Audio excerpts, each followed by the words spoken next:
They called him the Ghost. For 60 years, he shaped Las Vegas more than any other single person, and most people never knew his name. Kirk Kerkorian rebuilt the Strip 3 separate times, 3 different eras, 3 revolutions in what a casino could be. He did it all while refusing interviews, avoiding cameras, and living in a modest house most billionaires would not use as a guest room. This is the story of the invisible man who built modern Vegas. He was the invisible billionaire. Here's what you need to understand about Kirk Kerkorian before we go any further. He was worth $4 billion when he died, and he lived like a middle manager. No entourage, no bodyguards, no private compound with gates and security cameras. Just a house in Beverly Hills that he had owned since the 1950s. He drove himself places. He ate at the same restaurants. He played tennis every morning at the same public courts where anyone could walk up and challenge him to a match. Kirk did not do interviews. He did not appear on talk shows. He did not write memoirs. In an industry built on ego and neon, Kirk Kerkorian was a black hole. He absorbed attention and gave nothing back, and that invisibility was not an accident. It was a strategy. Kirk was born Kerkorian on the 6th of June, 1917 in Fresno, California. His parents, Aaron and Lily, were Armenian immigrants who had fled the genocide. They arrived in America with nothing. Aaron worked as a fruit packer. The family moved constantly, chasing work, chasing survival. By the time Kirk was 8, they had settled in Los Angeles, in a neighborhood where Armenian, Mexican, and poor white families fought over the same scraps. Kirk dropped out of school in 8th grade, not because he was stupid, but because his family needed money. He sold newspapers on street corners. He worked in a bowling alley. He learned the most important lesson of his life before he turned 15. Nobody was going to give him anything. If he wanted to survive, he had to take it. And if he wanted to win, he had to do it quietly. In his 20s, Kirk started boxing. They were amateur fights, nothing professional. He was good, fast hands, good instincts, and most importantly, he understood strategy. Boxing taught him something that would define his entire career. The fighter who lands the most punches does not always win. The fighter who does not get hit wins. Kirk learned to be patient. He learned to wait for openings. He learned that you could destroy someone without them ever seeing you coming. That patience would make him billions. But first, it would keep him alive. The fighter pilot, who became a gambler. 1941. Kirk Kerkorian was 24 years old, working odd jobs, going nowhere. Then, Pearl Harbor happened. And suddenly, the United States needed pilots. Lots of them. Fast. Kirk joined the Royal Air Force through a civilian program. He had never flown a plane in his life, but the Royal Air Force was desperate, and Kirk was fearless. They trained him in 6 weeks. They gave him a bomber, and they sent him across the Atlantic. Here is what that meant. Kirk flew unarmed cargo planes from Canada to Scotland, over the North Atlantic in winter. He flew through German U-boat corridors and storms that could rip a plane apart. No weapons, no escort, just Kirk, a co-pilot, and a plane load of supplies that Britain needed to survive. If the engine failed, you ditched in the ocean and froze to death in 3 minutes. If a U-boat spotted you, they radioed German fighters who would shoot you down for sport. Kirk made the flight 33 times, 33 crossings, and every single time he calculated the odds. How much fuel did he have? What was the wind speed? Could he make it to Iceland if the weather turned? Kirk did not pray. He did not trust luck. He trusted math. After the war, Kirk stayed in the flying business. He started a charter service in Los Angeles, flying gamblers to Las Vegas on weekends. This was the late 1940s, when Vegas was still a dusty railroad town with a few casinos on Fremont Street. But Kirk saw something. Every Friday, rich men from California wanted to fly to Vegas. Every Sunday, they wanted to fly home. Kirk charged them $300 round trip, and he did it every single weekend. By 1947, Kirk had saved enough to buy a used DC-3, then another, then another. He called his company Trans-International Airlines, and he built it into one of the largest charter airlines in the world. Kirk understood leverage. He bought planes with borrowed money, leased them to other airlines, used the lease payments to pay off the loans, then bought more planes. Within 15 years, Trans-International Airlines was worth tens of millions of dollars. In 1968, Kirk sold it. The buyer was Transamerica Corporation. The price was $104 million.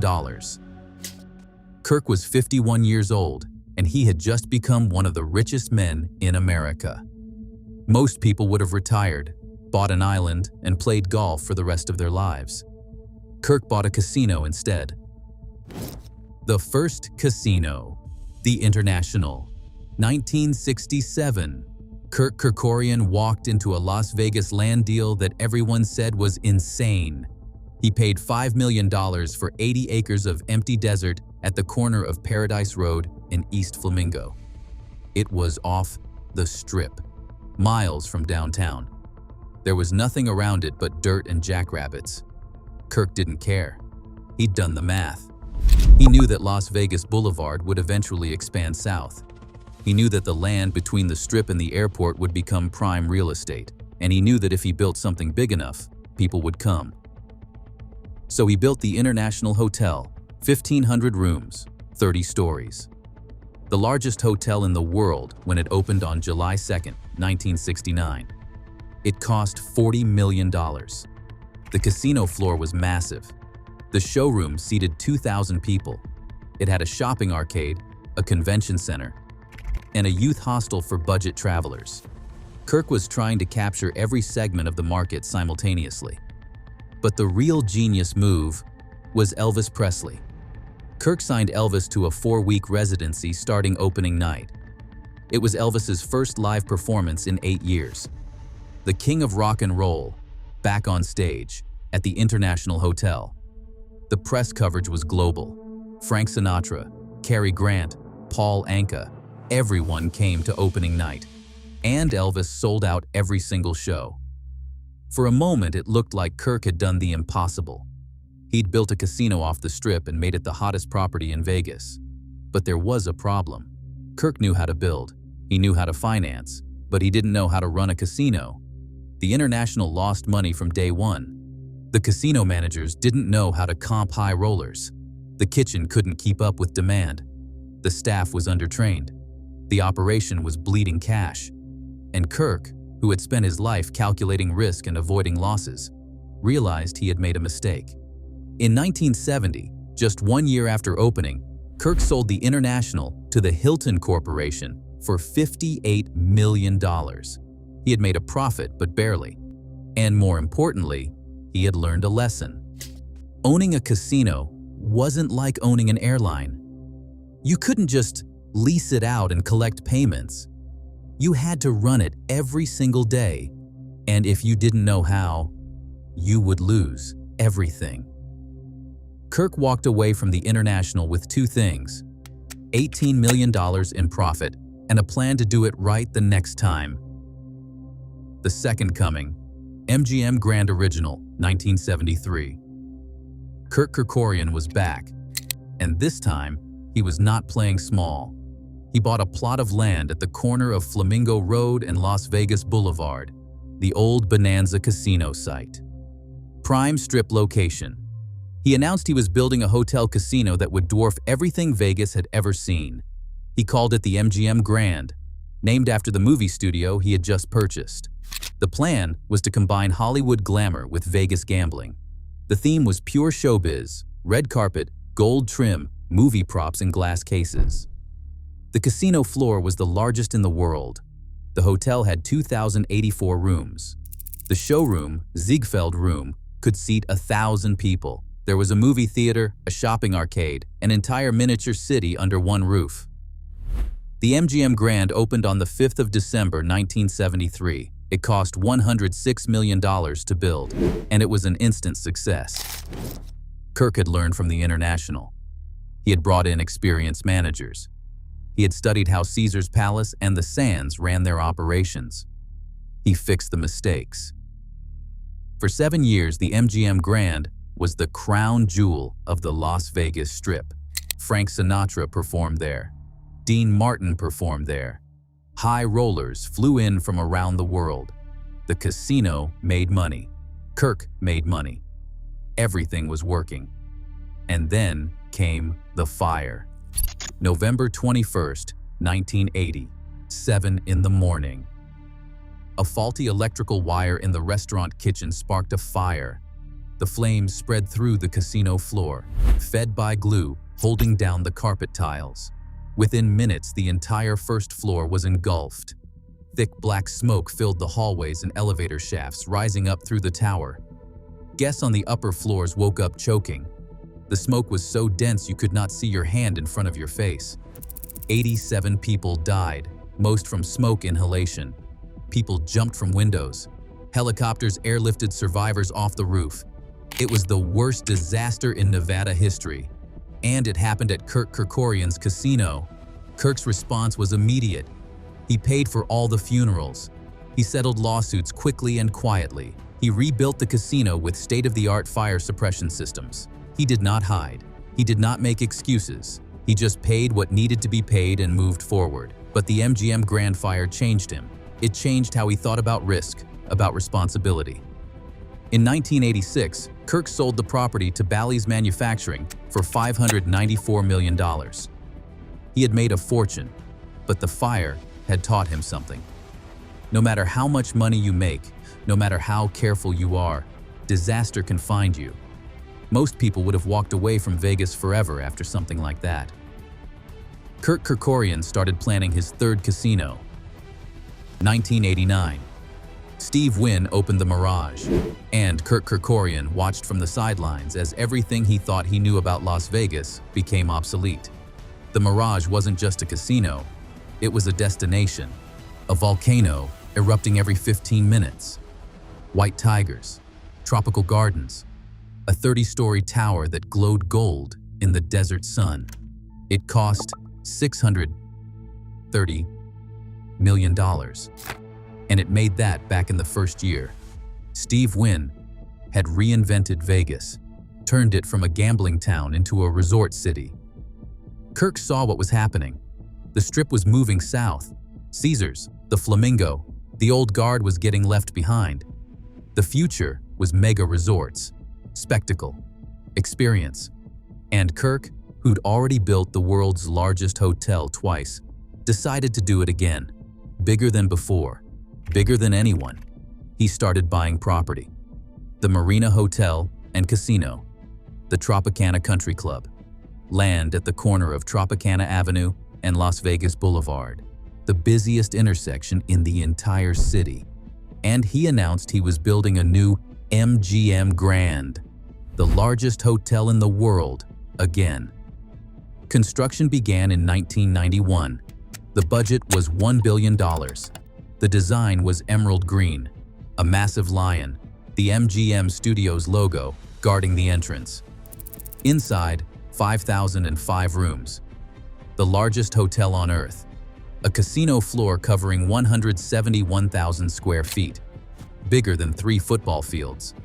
But Kirk didn't just build a hotel, he built a city. The MGM Grand had a theme park, an entire amusement park behind the casino with roller coasters, water rides, and a riverboat. It had a lion habitat where real lions lounged in a glass enclosure while tourists watched from walkways above. It had 13 restaurants, 5 showrooms, a 16,000-seat arena. It was the Mirage multiplied by 10. The MGM Grand opened on the 18th of December, 1993. Opening night was a Hollywood production. Laser shows, fireworks, every celebrity Kirk could pull from his movie studio connections. And unlike the International, unlike the original MGM Grand, this property worked. From day one, the casino made money. The hotel sold out. The theme park drew families. Kirk had finally cracked the code. And then he did something no one expected. He started buying everything else, the corporate empire builder. By the mid-1990s, Kirk Kerkorian wasn't just a casino owner anymore. He was building an empire, and he was doing it quietly. While Steve Wynn grabbed headlines, while Donald Trump plastered his name on everything, Kirk moved in the shadows. In 2000, Kirk made his biggest move yet. He bought Steve Wynn's company, Mirage Resorts, for $6 billion. One stroke later, Kirk Kerkorian owned the Mirage, Treasure Island, the Bellagio, the Golden Nugget in downtown Vegas, and properties in Mississippi. He had bought Steve Wynn's entire kingdom. Steve Wynn walked away with cash. Kirk walked away with the future. He renamed the company MGM Mirage, and he kept building. In 2004, Kirk bought Mandalay Bay Resort Group for $7.8 billion. That acquisition brought in Mandalay Bay, Luxor, Excalibur, Circus, half of Monte Carlo, and properties in Detroit and Mississippi. Kirk Kerkorian now controlled more of the Las Vegas Strip than anyone in history. He wasn't just competing with other casinos.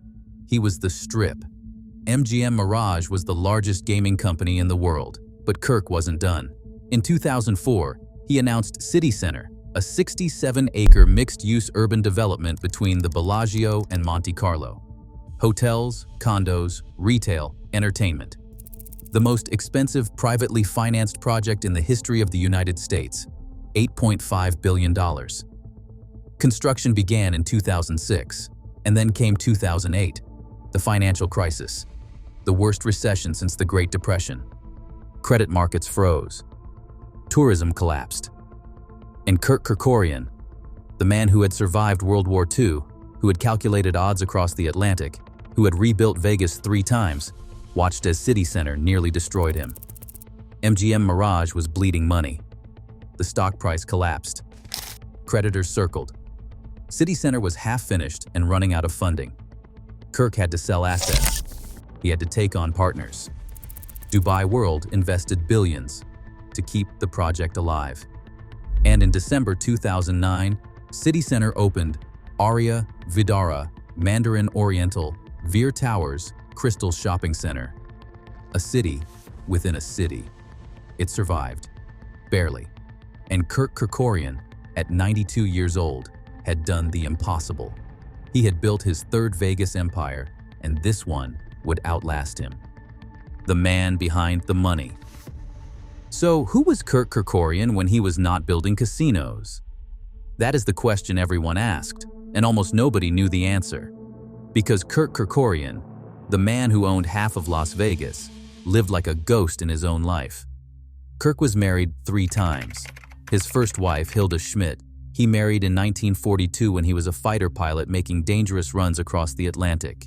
They divorced in 1952. Nobody knows why. Kirk never talked about it. His second wife, Jean Marie Hardy, was a former dancer. They married in 1954, had 2 daughters, Tracy and Linda, and stayed together for 30 years before divorcing in 1984. That marriage lasted longer than most of Kirk's business partnerships. His third wife, Lisa Bonder, was a former professional tennis player, about 30 years younger than Kirk. They married in 1999. The marriage lasted 28 days. Kirk was 82 years old. He filed for divorce, citing irreconcilable differences. They had a daughter together, Kira. The paternity became the subject of a massive legal battle years later when Lisa claimed Kirk was not the biological father. DNA tests proved he was. Even Kirk's family life was a courtroom drama. But here is the thing about Kirk. He did not parade his personal life around. He did not bring his wives to casino openings. He did not pose for magazine covers with his daughters. He kept everything private. Business was business, family was family, and the public got neither. His daughters grew up wealthy, sure, but Kirk did not spoil them. He did not give them trust funds until they proved they could handle responsibility. He had grown up selling newspapers on street corners. He had watched his father pack fruit for pennies a day. He wanted his children to understand that money was earned, not given. That wealth was a tool, not a trophy. Kirk's real passion, the thing that defined him outside of business, was Armenia. His parents, Aaron and Lily, were survivors. They had fled the Armenian genocide in 1915. They walked across deserts. They watched friends and family die. They made it to America with nothing but their lives. Kirk was born 2 years after they arrived, and he never forgot what they had sacrificed. He never forgot where he came from. Kirk donated over $1 billion to Armenian causes during his lifetime. Schools, hospitals, infrastructure projects. After the devastating earthquake in December 1988 that killed 25,000 people and left 500,000 homeless in northern Armenia, Kirk did not issue a press release. He did not hold a fundraiser. He wrote a check for $100 million. Then, he kept writing checks. He funded the reconstruction of entire cities. He built hospitals from the ground up. He paid for roads connecting Armenia to Georgia and Turkey. He funded scholarships for Armenian students to study abroad. In 1998, Kirk established the Lindsay Foundation, named after his daughters Linda and Tracy. The foundation became his vehicle for giving back. It poured hundreds of millions into Armenian infrastructure, water systems, electrical grids, schools, medical clinics. Kirk rebuilt Armenia the same way he built Vegas, with scale, with efficiency, and without fanfare. He did not put his name on the buildings. He did not require plaques or statues. He just wanted the work done. But Kirk's generosity was not limited to Armenia. In Las Vegas, he quietly funded programs for at-risk youth. He donated to UNLV. He supported medical research at UCLA. Most of these donations were anonymous. People would find out years later, long after the check had cleared, that Kirk Kerkorian had been the donor. That was Kirk's way. Do the work. Skip the credit. Move on to the next thing. His other business ventures read like a masterclass in corporate strategy. In 1969, Kirk bought Metro-Goldwyn-Mayer Studios for $80 million. He sold it in 1973 for $75 million. Wait, he lost money? No. Kirk had stripped out valuable assets, sold them separately, and made a fortune. Then, he bought MGM again in 1979. He sold it in 1986 for $1.5 billion. He bought it again in 1996. He sold it in 2004 for $5 billion.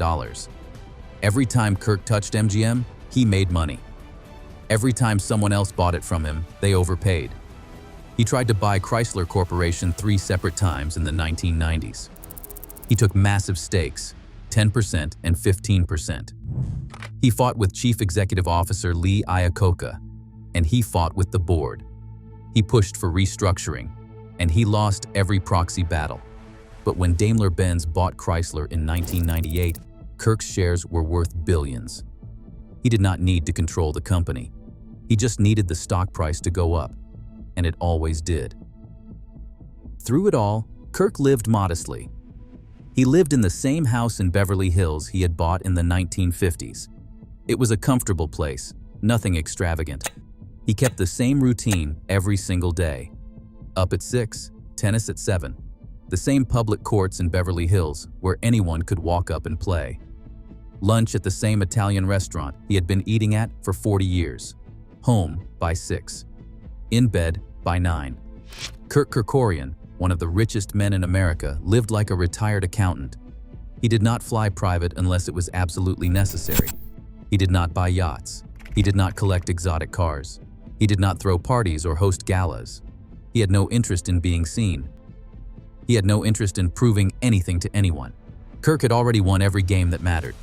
He had beaten poverty. He had beaten death over the Atlantic. He had beaten Vegas 3 separate times. What was left to prove? The answer was nothing. Kirk Kerkorian did not need to prove anything. He had already built his legacy 3 times. Now, he was just living. The ghost, who changed everything. Kirk Kerkorian died on the 15th of June 2015. He was 98 years old. The cause was age-related complications. He died at his home in Beverly Hills. No public funeral. No memorial service. His family held a private gathering, and just like that, the ghost was gone. His estate was worth $4 billion. Most of it went to charity. The Lindsay Foundation, Kirk's private charity, received the bulk. Armenian causes, Las Vegas schools, UCLA Medical Center. Kirk had spent his life making money, and he spent his death giving it away. But Kirk's legacy isn't measured in dollars. It's measured in the 3 eras of Las Vegas he defined. The International in 1969 proved that you could build off the Strip if you built big enough. That single property shifted the center of gravity in Las Vegas. Within 5 years, the Strip had expanded south. The International became the Las Vegas Hilton. And Kirk had redrawn the map. The original MGM Grand in 1973 proved that Hollywood glamour and Vegas gambling could coexist. That you could theme a casino around something other than mob nostalgia. That middle America would come to Vegas if you gave them something familiar. That single property changed how Vegas marketed itself. The modern MGM Grand in 1993 proved that bigger was always better. That spectacle could be industrialized. That you could build a 5,000-room hotel and fill it every single night. That single property launched the mega resort era. Within a decade, every casino on the Strip was trying to be the MGM Grand. Kirk Kerkorian changed Las Vegas 3 separate times. And he did it without ever putting his face on a billboard. Without ever giving a television interview. Without ever letting anyone know who he really was. That invisibility was his greatest asset.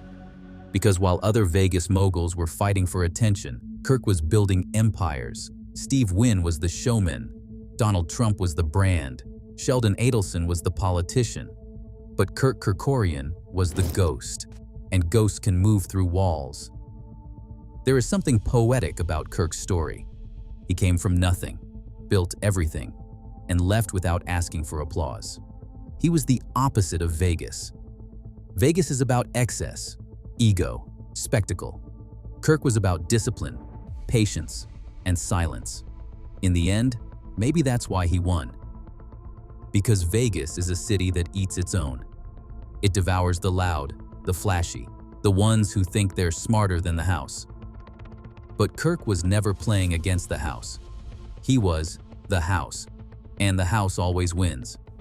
Today, MGM Resorts International operates casinos in Las Vegas, Detroit, Mississippi, Maryland, Massachusetts, New York, Ohio, and Macau.